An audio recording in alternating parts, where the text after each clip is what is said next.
I'm told by experts on language that in spite of the fact that I think I speak standard English, they can always recognize a Pittsburgh accent.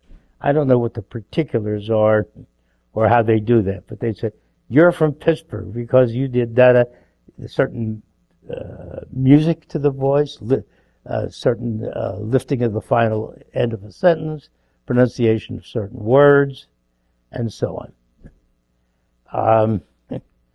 I come from an immigrant. My parents were both born in Europe, Eastern Europe, Jewish culture, so I suspect, and I speak Yiddish, so I suspect there are some elements from that place too. And I'm an intellectual, and I'm a university person, and I'm used to lecturing, or I was when I worked. And so there's a part of my speech that reflects that, albeit that would be a lot different from the poetry. In fact, there's a battle between intellectual speech and poetic speech, which ideally should be simple, folkish, and I think my poetic speech reflects people I've read or been influenced by, and things I'm interested in.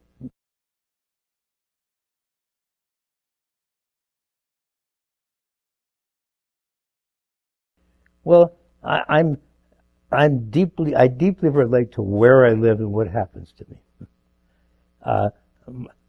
My poems are all about that. Indeed, I might write about an event, or a place I'm sitting, or something that happens to me, and it's not public knowledge, it's just personal. But I don't care, I go ahead and say it anyhow.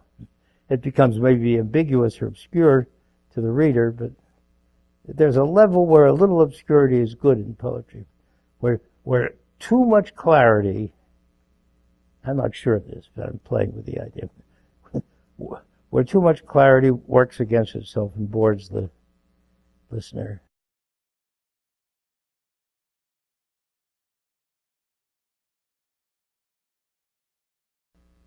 I can't make such a distinction. I write them all for myself.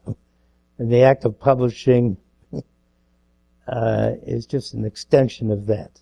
For me. That is to say, the art of communication has many wings or fingers. I'm communicating to a reader. I'm learning as I discover the language what it is I'm writing about. My pen or my pencil leads me. So I don't actually write. I don't see any point in denying a reader the joy of hearing my poetry. I've heard several people say that they write for themselves, and it's generally an expression of fear or anxiety over showing or exposing their works publicly. I don't have such fear. I'm hopelessly public. Emily Dickinson has a phrase, how public, like a frog.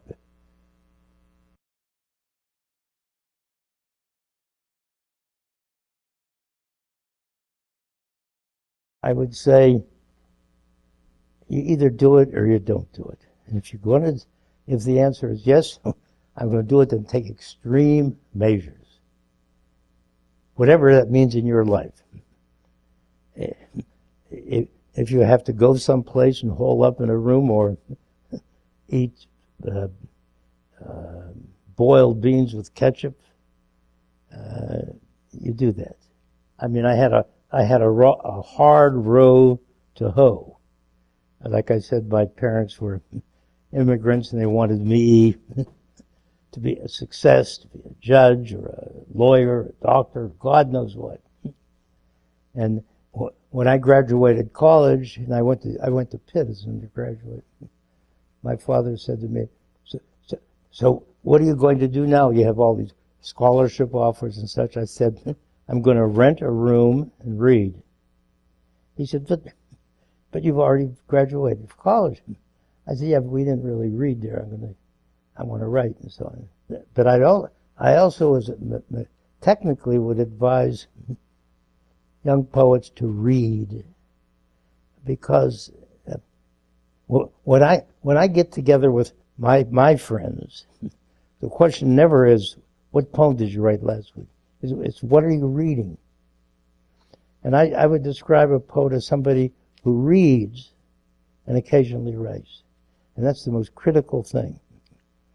Many, not all, many young people who are writers now read stuff online. They read, 20 lines or 30 lines of a poet.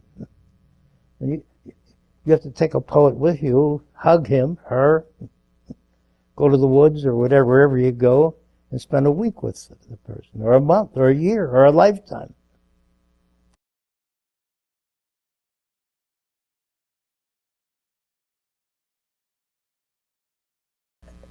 I love to read my poems aloud, and I love to give readings, and I give readings to my friends and my wife and my cat. My cat in particular adores my poetry.